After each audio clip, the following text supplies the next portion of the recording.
Bonjour et bienvenue dans cet épisode de mon YouTube à essai qui est consacré à la quantité de matière qui terrorise souvent les élèves de seconde et pas que. Mais on va voir qu'au contraire, il y a plutôt moyen de passer une bonne nuit parce que si on comprend dès le départ, c'est assez simple. C'est parti.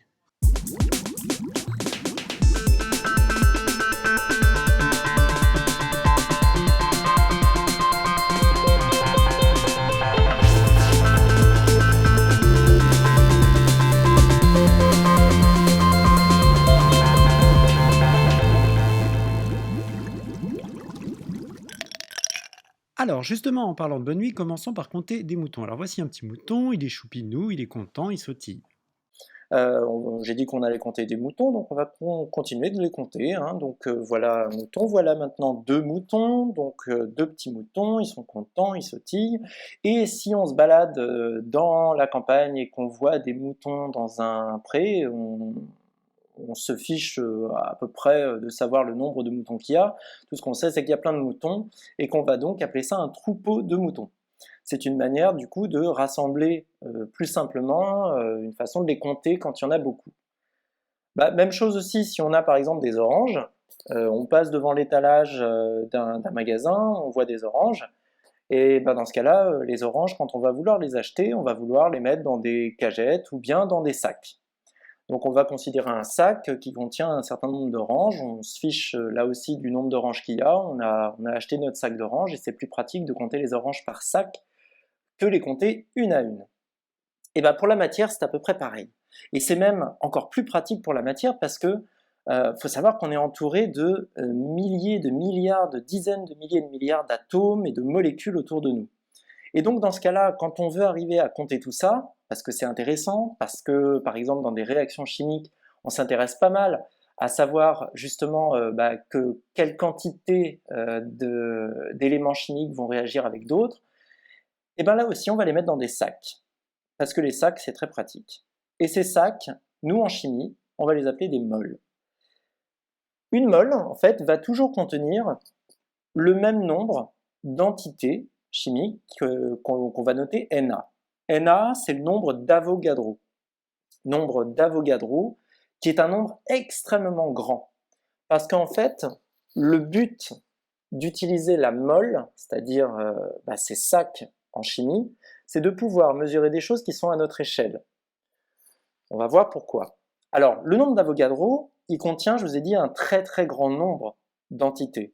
En effet, on l'évalue, si on ne rentre pas trop dans les détails et aux approximations près, on l'évalue à 6,02 fois 10 puissance 23 entités par mol. Entités par mol, d'où l'unité qu'on donne en chimie de mol-1 qui veut dire par mol, tout simplement. Donc 10 puissance 23, c'est énorme. Ça veut dire que derrière ce 6 là, on imagine 23 autres chiffres derrière. Donc ça donne un peu le vertige. Et bien en fait, c'est exactement ce que contient justement une mole. Une mole contiendra toujours ce nombre Na d'entités chimiques. Alors prenons maintenant un échantillon qui contiendrait plein d'entités. Alors voilà, un échantillon, il contient un nombre N d'entités. Vous avez remarqué que j'ai mis un grand N, ce n'est pas pour rien.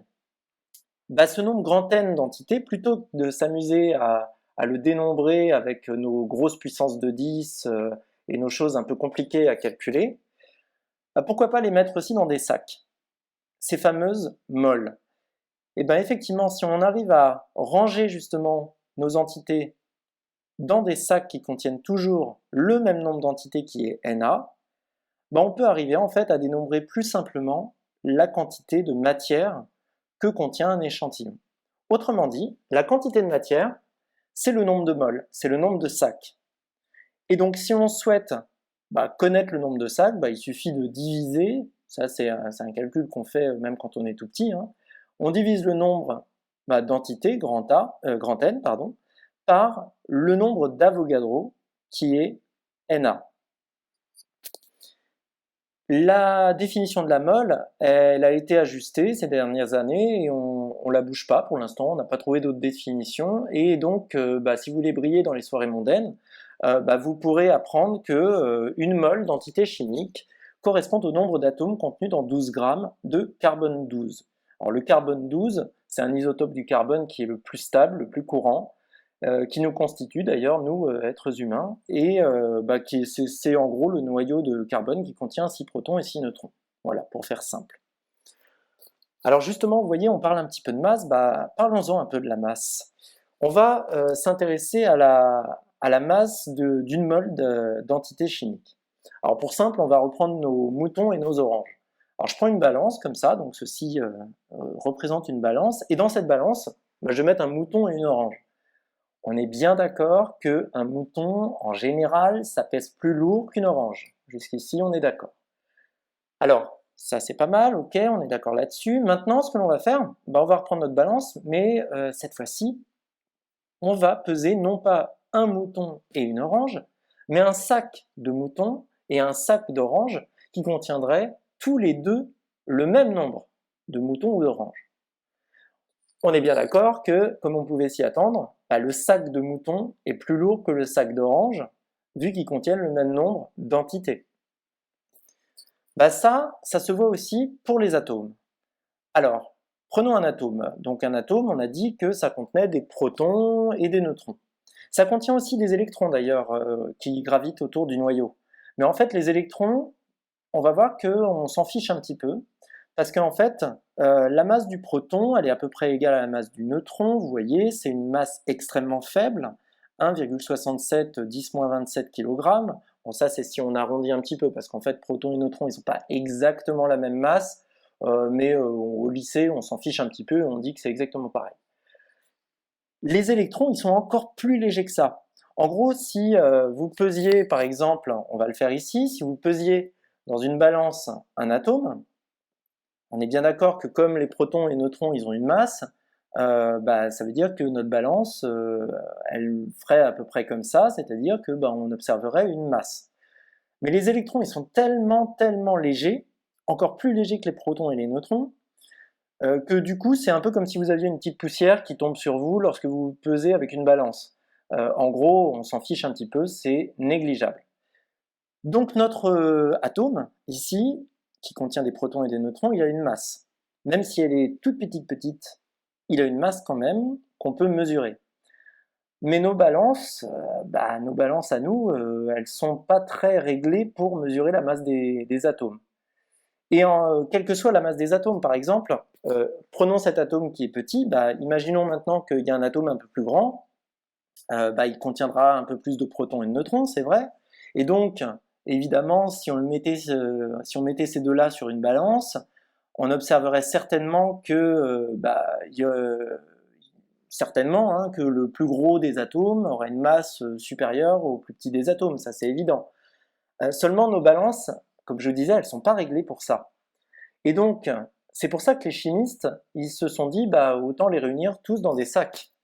C'est exactement ce qu'ils ont fait. C'est-à-dire qu'au lieu de peser en général un atome gros ou petit sur une balance, les chimistes, ils pèsent des sacs d'atomes. Autrement dit, ils pèsent des sacs d'atomes différents sur une balance et ils observent que le sac contenant les gros atomes, le même nombre que le sac qui contient les petits atomes, il pèse plus lourd.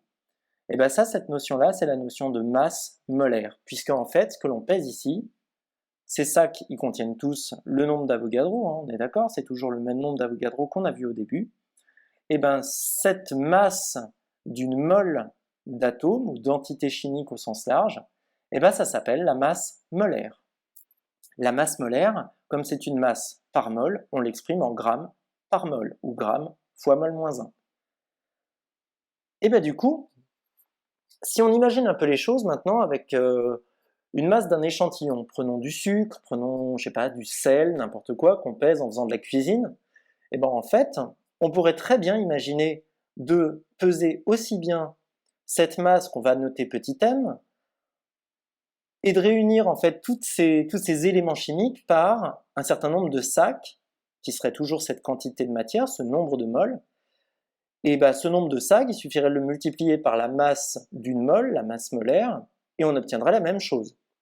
Autrement dit, la masse d'un échantillon, qu'on note petit m, c'est égal à la quantité de matière petit n fois la masse d'une mole, ou masse molaire, grand M. Alors souvent, on l'apprend un peu différemment parce que du coup, ça donne une autre définition de la mole, qui est celle-ci, qui est en fait la quantité de matière en mol est égale à la masse d'un échantillon sur la masse d'une mole, autrement dit la masse molaire. La masse molaire, en fait, d'un élément chimique donné, elle dépend du nombre de protons, de neutrons de chaque élément, autrement dit, chaque élément va avoir sa propre masse molaire. L'hydrogène, par exemple, une mole d'hydrogène, ça pèse 1 gramme. Une mole de carbone, 12 grammes. Si je prends du cuivre, on voit qu'une mole pèse 63,5 grammes.